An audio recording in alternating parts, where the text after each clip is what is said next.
Here's the Century Appliance coffee grinder, or coffee and spice grinder.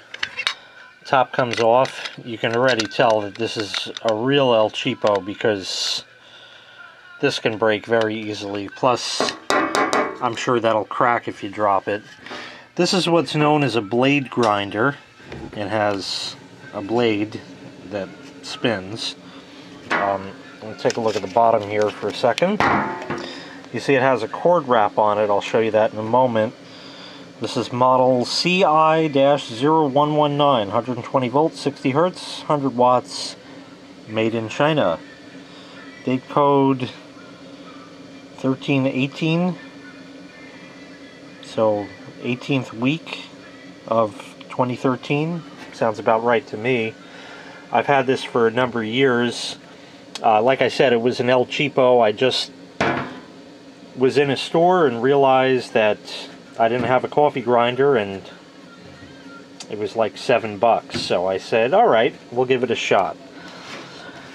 The cord wrap, like I said, is rather interesting in that it really does actually ravel up through the whole thing. Let me get it undone.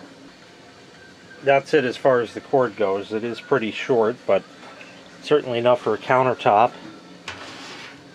Basically, this just goes on the top after you load the beans in the chamber there, like that, and then you push this thing down.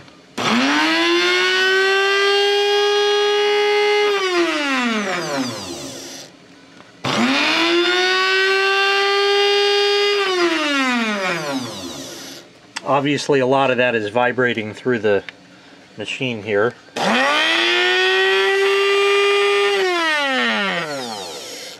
But that's it. I don't know if you can see the shaft spin in there. Oh yeah. And I almost lost the top. But anyway, that's really it. Just a simple coffee grinder. Now, I'm going to include a clip here from a later video that I'm recording showing this working. I'm going to be grinding beans to what's called a coarse grind, which means you simply don't run it for too long. You know, you just kind of give it a couple of seconds and that's it. You need it chopped up kind of coarsely for the item in the next video. So I'll throw that video in here. Okay, here's my el-cheapo coffee grinder with the coffee I just put in it. And we're going to grind this to a coarse grind. I'll show you the outcome of it after I do it here.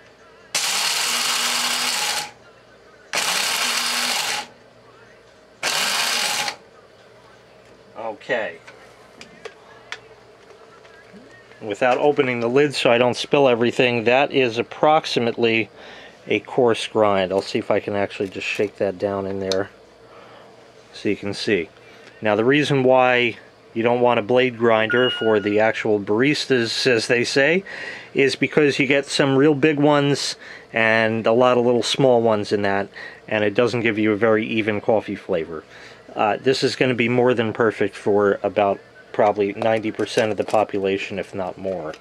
That was the Century CI-0119 coffee and spice grinder. Little el-cheapo $7 coffee grinder. Probably have it for the rest of my life, despite the fact that it's made in China.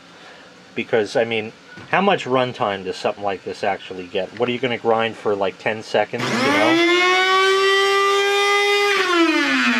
And a lot of coffee connoisseurs will say, oh, that's even too long. You'll heat up the beans and lose all the flavor. I'm not a barista or coffee connoisseur as such.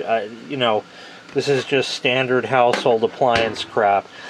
You know, the baristas and all that will say, oh, no, you need to get a different kind of grinder. I forget the name of it now. A burr grinder. Because that grinds all the beans exactly the same size. But this little piece of crap, you got some real tiny ones and some big. I could care less, really. Coffee's coffee to me. But anyway, you'll see what that's about in the next video. So once again, thank you for watching. Make sure you click like. Make sure you click subscribe. And take care. We'll see you next time. Bye-bye.